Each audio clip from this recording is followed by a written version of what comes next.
Dear student, lead learning by Dilshad में आपका स्वागत है। आज उन विद्यार्थियों से बात करने जा रहा हूं जो लोग बीए पार्ट 2 में हैं, अर्थात सेमेस्टर 4th के विद्यार्थी हैं।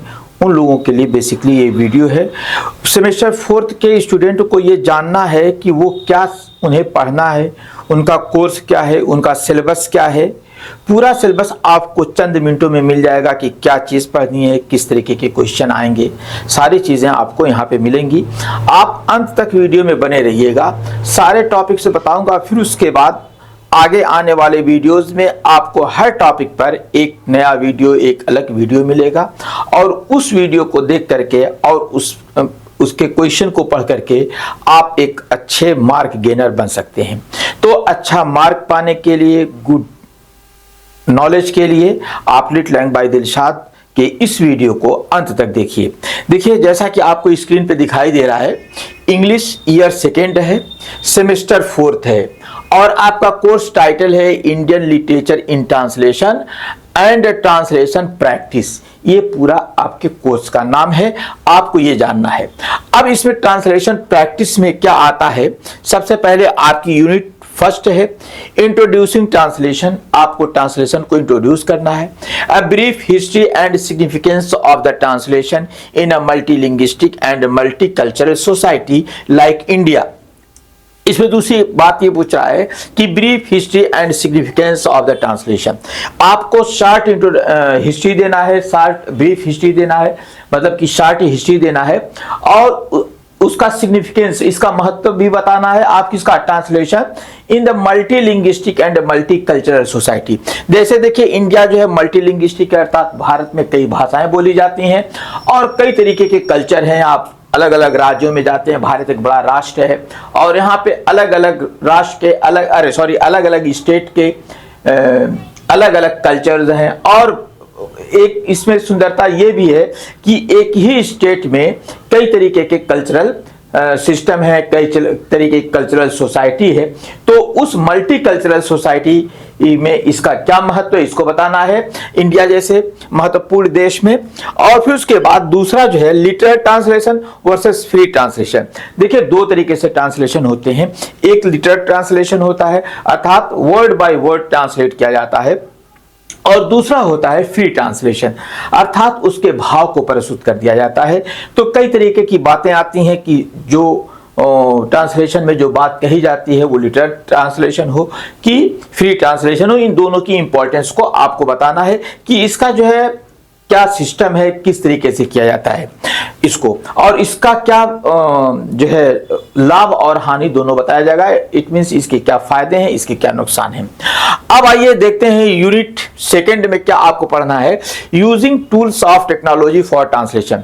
देखिए, आज जो है हमारे जो टेक्नोलॉजी का बहुत ज़्यादा यूज़ होने लगा है, हर मामले में ट्रांसलेशन जो है टेक्नोलॉजी से किया जाता है। जैसे मैं ही आपको बहुत बार वीडियोस में बताता हूं कि मैं पहले स्क्रिप्ट इंग्लिश में लिखता हूं, इंग्लिश की स्क्रिप्ट को तैयार करने के बाद फिर उसको जो है गूगल ट्रांसलेशन से या किसी AI टूल से उसको ट्रांसलेट करता हूँ।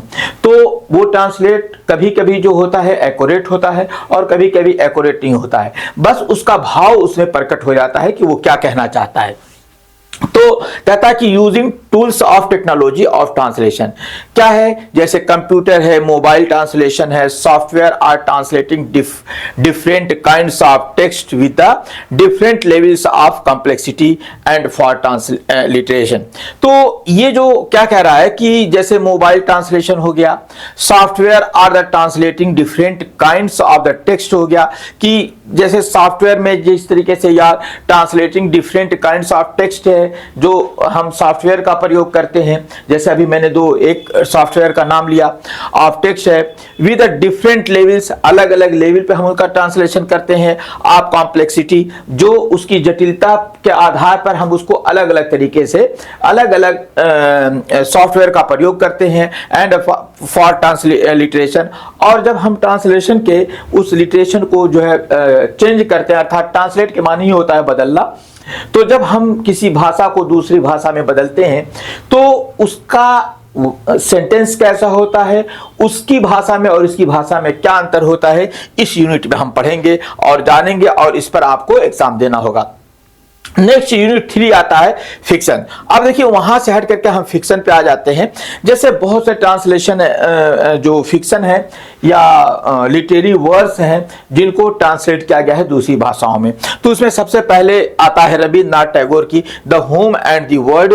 इसको टी.आर. सुरेंद्रनाथ टैगोर ने इसको ट्रांसलेट किया था। ये यूनिट 3 में केवल आपको एक चीज को अध्ययन करना है।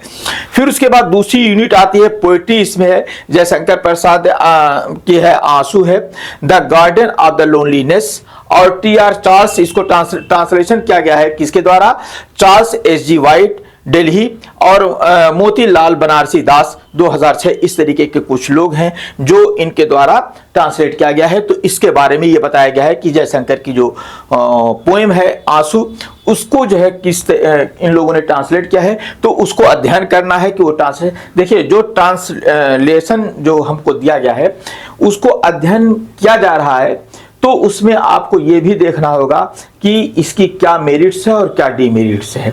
हम जो उन्होंने अपनी भाषा में, अर्थात जिस भाषा में उन्होंने लिखा है, वो भाषा का ट्रू कॉन्सेप्ट ट्रांसलेटेड भाषा में आता है कि नहीं आता है, इस मोटिव से इसको लिखा जाता है। इसी में शॉर्ट फिक्शन में है। शॉर्ट फिक्शन की बात करते हैं, भीष्म साहनी का हमने पढ़ता है, अमृतसर आ गया। जो है महाश्वेता देवी का जो है, सॉरी देखिए कभी कभी हिंदी भी लखा जाती है, महाश्वेता देवी का जो है दी हंट, इसको भी हमें अध्ययन करना है यूनिट 5 में। फिर उसके बाद हमें आता है यूनिट 6।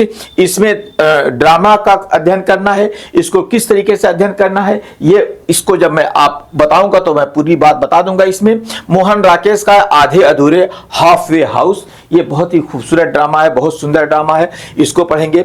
विजय तेंदुलकर का कन्यादान है, इसको भी हम अध्ययन करेंगे। फिर उसके बाद यूनिट 7 में आपको क्या अध्ययन करना है, ट्रांसलेशन प्रैक्टिस। देखिए ये एक बहुत इंपॉर्टेंट है, इस पे आपको क्वेश्चन आएगा। मैं इस पे आपको प्रैक्टिस भी करवाऊंगा, दिखलाऊंगा कि किस तरीके से आपको एक एक टॉपिक की ट्रांसलेशन प्रैक्टिस करना है। एक आपको इसमें देखिए सबसे इंपॉर्टेंट आता है one passage from translation Hindi to English. एक पैसेज का हिंदी से इंग्लिश में ट्रांसलेशन करना रहेगा। एक स्टैंजा फॉर ट्रांसलेशन, और आपको एक स्टैंजा ट्रांसलेशन करना रहेगा हिंदी टू इंग्लिश। फिर उसके बाद यूनिट 8 आती है, इसमें भी ट्रांसलेशन प्रैक्टिस है, one passage from translation English to Hindi. इसमें हिंदी टू इंग्लिश था और इसमें इंग्लिश टू हिंदी है। वन पैसेज, एक पैसेज आपको दी जाएगी ट्रांसलेशन के लिए इंग्लिश टू हिंदी, और फिर उसके बाद one standard for translating Hindi to English दिया जाएगा। तो ये आपके पूरे कोर्स का इंट्रोडक्शन था। आप इस कोर्स को समझिए। अगर कोई प्रश्न क्रिएट होता है तो आप कीजिएगा, वैसे सारे प्रश्नों का उत्तर आपको बिना पूछे हुए मिलता रहेगा। अगले वीडियोस को देखते रहिएगा, आगे वीडियो मिलता रहेगा। और इस तरीके की इसके पूरे कोर्स की जानकारी के लिए, पूरे कोर्स के हर टॉपिक के अध्ययन के लिए लिट लैंग्वेज बाय दिलशाद को जो है सब्सक्राइब कर लीजिए, बेल आइकन प्रेस कर लीजिए ताकि आपको तुरंत नोटिफिकेशन मिलता रहे। मिलेंगे अगले वीडियो में। Thank you.